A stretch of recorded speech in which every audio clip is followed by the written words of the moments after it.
సృష్టి ఫర్టిలిటీ కేసులో అరెస్టుల పర్వం కొనసాగుతోంది. విశాఖ కేంద్రంగా నవజాత శిశువుల విక్రయాలు జరిగినట్లుగా గుర్తించిన హైదరాబాద్ పోలీసులు విశాఖకు చెందిన మధ్యవర్తులు విజయ్, సరోజ, రత్నాను అరెస్ట్ చేశారు.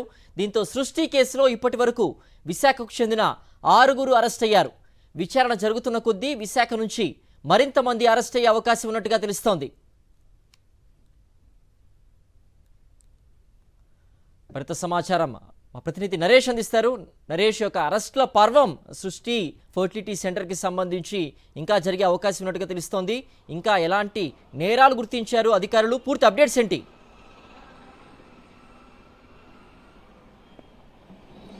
సిద్ధు, ఇప్పటి వరకు సికింద్రాబాద్ గోపాలపురం పోలీస్ స్టేషన్లో నమోదైన ప్రతి ఎఫ్ఐఆర్ కూడా విశాఖపట్నంకి లింకులు కనిపిస్తున్నాయి. అయితే పూర్తిగా కూడా సరోగసి పేరిట సృష్టి ఫెర్టిలిటీ సెంటర్ నడిపిన భాగవతం ఈ కీచక పర్వాలు పూర్తిగా ఏవైతే ఉన్నాయో ఇలాంటి పూర్తిగా కూడా విశాఖపట్నం కేంద్రంగా నడిచినట్టు తెలుస్తుంది. ఎందుకంటే సరోగసి పేరిట పిల్లల మార్పిడి కావచ్చు, అదేవిధంగా లక్షల రూపాయలు వసూలు చేసి పిల్లలని అక్రమ మార్గాన తరలిస్తున్న పరిస్థితి నెలకొంది. ఇలాంటి తరుణంలో కొంతమంది మధ్యవర్తులను కూడా ఇప్పటికే పోలీసులు అరెస్ట్ చేశారు. అయితే అందులో విజయ్, సరోజ, అదేవిధంగా మరొక వ్యక్తి కూడా ఉన్నట్లు గుర్తించారు. ఈ ఘటనకు సంబంధించి విశాఖపట్నంలో ఎవరైతే డాక్టర్ నమ్రతకు సహకరించారో ఇప్పటికే 2 డాక్టర్లను సైతం కూడా అదుపులో తీసుకొని అరెస్ట్ చేయడం జరిగింది. అయితే ఇప్పటికే సికింద్రాబాద్ పోలీసులు పూర్తిగా కూడా విశాఖపట్నంలో అరెస్టుల సంఖ్య పెంచుతూ పోతున్నారు.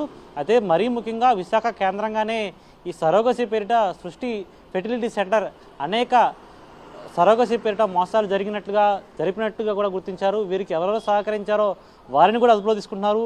అయితే మొట్టమొదటిగా ఈ కేసు సికింద్రాబాద్లో నమోదైనప్పుడు విశాఖపట్నంలోకి వచ్చిన తర్వాత విశాఖపట్నం ఉన్న సృష్టి ఫెర్టిలిటీ సెంటర్లో ఆ సెంటర్కి సంబంధించిన మేనేజర్ని, కళ్యాణ్ని అదుపులో తీసుకున్నారు. ఆ తర్వాత కస్టడీ గోపాలపురం పోలీసులు కోరిన తర్వాత ఒక్కొక్కటి డాక్టర్ నమ్రత ఇచ్చిన వివరాల మేరకు ఉమ్మడి విశాఖ జిల్లాకు సంబంధించి పూర్తిగా కూడా అనేక చోట్ల ఎవరైతే వీరు ఏజెంట్లు ఉన్నారో, మధ్యవర్తులు ఉన్నారో వారిపై ప్రత్యేక నిఘా పెట్టి వారిని అదుపులో పరిస్థితి నెలకొంది. అయితే ఇంకా పూర్తిగా అరెస్టుల సంఖ్య ఇంకా పెరిగే అవకాశం కనిపిస్తుంది. ఇప్పటి వరకు విశాఖపట్నం సంబంధించి 6 అదుపులో తీసుకుని అరెస్ట్ చేయడం జరిగింది. ఇంకా పూర్తిగా కొంతమందిని అదుపులో తీసుకుని విచారిస్తున్న పరిస్థితి, ఇంకా డాక్టర్లను సైతం కూడా అరెస్ట్ చేసే పరిస్థితి కనిపిస్తుంది. సిద్ధు, ఓకే నరేష్.